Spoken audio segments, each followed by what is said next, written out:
जय श्री राम, जय श्री महाकाल। टीसीएस, बहुत टाइम से ये कंपनी के ऊपर आप लोगों के कमेंट भी आ रहे थे और देखना था किस तरह से हम इस कंपनी को इवैल्यूएट करेंगे। आईटी सेक्टर की हालत हो चुकी है टाइट और उसके बाद में टीसीएस के अब आए हैं नतीजे। इसके अलावा एक और चीज़ हो रही है, वो है अमेरिका में H1B वीज़ा के ऊपर काफ़ी मशक्क़त चल रही, काफ़ी चीज़ें चल रही हैं वहाँ पर भी। अब उसके बाद क्या टीसीएस में जो लोग फंसे हुए हैं उनका क्या होना चाहिए, क्या सोचना चाहिए, क्या विजन बनाना चाहिए, इन्हीं चीज़ों के ऊपर एक डिटेल वीडियो आपके सामने है। बट ये ध्यान रखिएगा, ये कोई बाइंग सेलिंग रिकमेंडेशन नहीं है। इसको प्लीज़ बाइंग सेलिंग के हिसाब से मत देखिए, इसको प्योरली एजुकेशन पर्पज़ के हिसाब से देखिए और समझिए कि किस तरह से आईटी सेक्टर को अगले 1-2 साल इनफैक्ट और समझना चाहिए और क्या यहाँ पर टीसीएस का जो बुरा वक्त है वो खत्म हो गया, सारी चीज़ें देखेंगे। हाँ, इसके अलावा अगर आप मेरा एक्सक्लूसिव कंटेंट देखना चाहते हैं तो इस वीडियो के नीचे ज्वाइन का बटन है, दबा दो यार, उसका ग्रुप का, एक्सक्लूसिव ग्रुप का मेंबर बन जाइए और वहां पर सिर्फ एक ही फंडा चलता है, यू कमेंट आई मेक। तो आप जो कंपनी का नाम कमेंट करेंगे उसके ऊपर एक डिटेल वीडियो आपके सामने रहेगा ही रहेगा। तो let's begin with this particular part of TCS. TCS में एक तो पंगा ये है कि अभी काफ़ी चीज़ें चल रही है। पहला, अमेरिका में H1B वीज़ा को लेकर अभी बहुत ज़्यादा मगजमारियां बढ़ चुकी हैं और वहाँ पर अगर H1B वीज़ा के ऊपर रोक लगती है, जिसकी उम्मीद नहीं है बट माहौल तो बन चुका है, तो अगर ऐसा होता है और ट्रंप भाई साहब बार बार यही कह रहे हैं ना कि हमको तो सिर्फ अमेरिकन को ही जॉब देने का है और बाहर की कंपनियों को नहीं, तो अब ये सब चीज़ें चलेंगी तो इम्पैक्ट तो पड़ेगा, नेगेटिव सेंटीमेंट बनता है एक तो, और वहाँ पे जितने लोग इंडियंस काम कर रहे हैं H1B वीज़ा के ऊपर, उनके ऊपर भी गाज गिरने की उम्मीद दिख रही है। बट लग तो नहीं रहा, क्योंकि इतना खराब स्टेप तो मुझे नहीं लगता कि डोनाल्ड ट्रंप ले, बट क्योंकि वो डोनाल्ड ट्रंप है फिर यार अब आप भी आगे समझते हो। एक तो ये चीज़ हुई है। आ जाते पहले क्वार्टरली रिजल्ट्स पे, और क्वार्टरली रिजल्ट्स के बाद में हम समझेंगे कि एसकेएफ के साथ क्या चल रहा है। तो क्वार्टरली रिजल्ट जो आए, इनके रेवेन्यू 72,275 करोड़ पे थे, जो कि प्रोजेक्शन सीएनबीसी का जो था वो था 71,800 का। तो देखा जाए तो ठीक है यार, मतलब 2-4% ऊपर नीचे हुआ है, बट ठीक है, बहुत ज़्यादा दिक्कत है नहीं। लास्ट ईयर अगर मैं देखूं तो इनका एबिटा था 25.3% पे, जो थोड़ा सा इस बार गिरा है, तो वो एक कंसर्निंग पॉइंट तो है, कोई डाउट नहीं है इस बात पे। एबिटा मार्जिन नहीं गिरना चाहिए यार, देखो आईटी कंपनीज में तो और नहीं गिरना चाहिए, सर्विस इंडस्ट्रीज में तो और नहीं गिरना चाहिए। हाँ, ये अगर सपोज क्रूड से कनेक्टेड कोई कंपनी होती तो समझ में आता।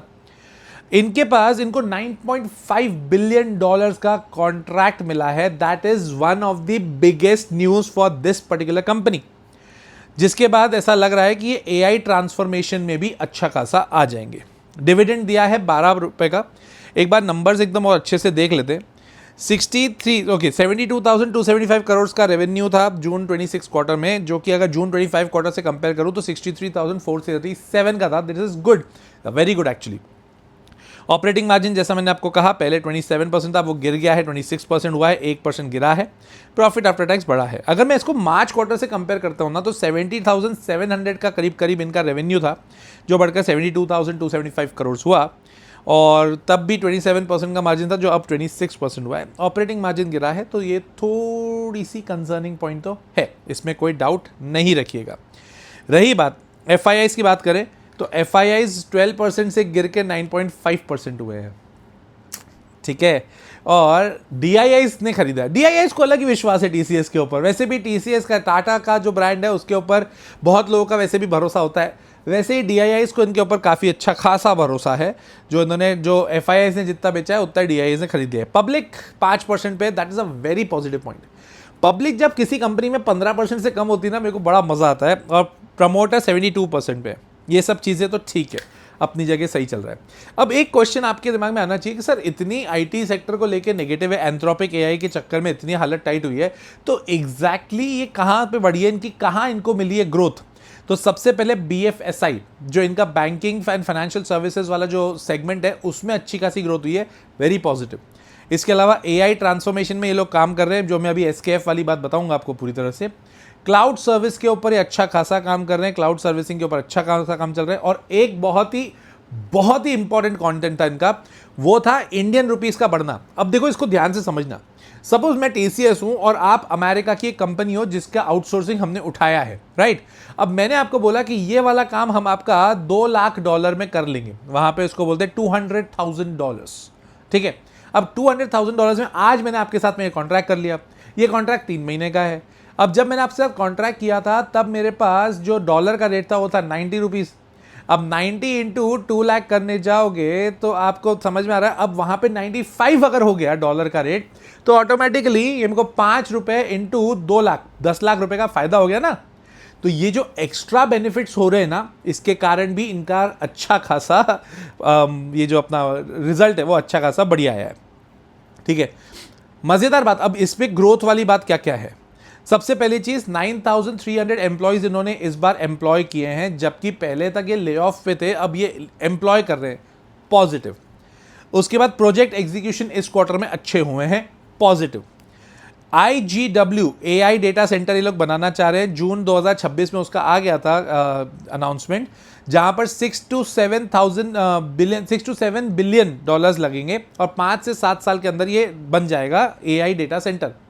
उसमें AI की मॉडल ट्रेनिंग करेंगे, AI इन्फ्रेंस का काम करेंगे, क्लाउड कंप्यूटिंग करेंगे, एंटरप्राइज AI एप्लीकेशन बनाएंगे और हाई परफॉर्मेंस कंप्यूटिंग, जो कि डेटा सेंटर का एक बहुत ही बड़ा सेगमेंट है, वो इसको पूरी तरह से एक्सप्लोर करना चाहते हैं। अगेन, अभी तक ये बातें चलती थी टीसीएस और इन्फोसिस को लेकर कि यार ये कभी भी AI जनरेटेड काम नहीं करते, ये AI नया काम कुछ नहीं करते यार, इसे आउटसोर्सिंग करते हैं, दूसरे का थोड़ा बहुत काम होता है वो उठा लेते हैं और उसके बेसिस पे रेवेन्यू कमाते हैं। बिल्कुल बात सही है, बट अब ये धीरे धीरे ट्रांसफॉर्म कर रहे हैं, तो दैट इज गुड। SKF एक कंपनी है जो कि सप्लायर है बियरिंग की और लुब्रिकेशन सिस्टम्स की। उस कंपनी के साथ में इन्होंने एक कॉन्ट्रैक्ट किया है कि उनकी जो फैक्ट्री है ना उसको स्मार्ट फैक्ट्री बनाएंगे, मतलब AI जनरेटेड, AI से कनेक्ट करेंगे, स्मार्ट बनाएंगे, पूरा एंटायर डिजिटल बिजनेस को सेट करेंगे, ठीक है। उनकी पूरी फैक्ट्री को स्मार्ट विथ AI बनाएंगे और उनके सिस्टम्स को इस तरह से जनरेट करेंगे जहां पर डेटा सेंटर्स के थ्रू भी उनका अच्छा खासा काम हो। Now this is something new for TCS.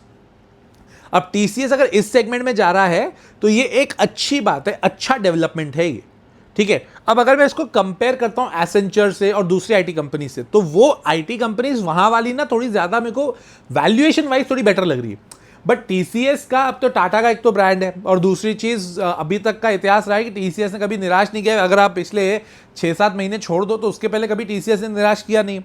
ये सब देखने के बाद में लगता तो है कि टीसीएस का जो खराब समय था उसका अंत आ चुका है और अब यहां से बेहतर हो सकता है। और तो और टेक्निकली अगर मैं बात करूं ना तो इन्होंने वीकली कैंडल पे बना दिया है डोजी, और अगर वो डोजी 1977 का, उसका 1970 पकड़ो, 1970 के नीचे अगर जाता है ना अगर शेयर प्राइस, तो वो डोजी का रिएक्शन होगा ट्रेंड कंटिन्यूएशन का, मतलब वो नीचे जाने के लिए वापस तैयार होगा। 1970 एक बहुत क्रिटिकल इसके लिए सपोर्ट बन चुका है, अगर वो टूट जाता है तो दिक्कत है, अदरवाइज रिवाइवल के चांस अभी भी आईटी सेक्टर में मुझे तो थोड़ा सा डर लगता है।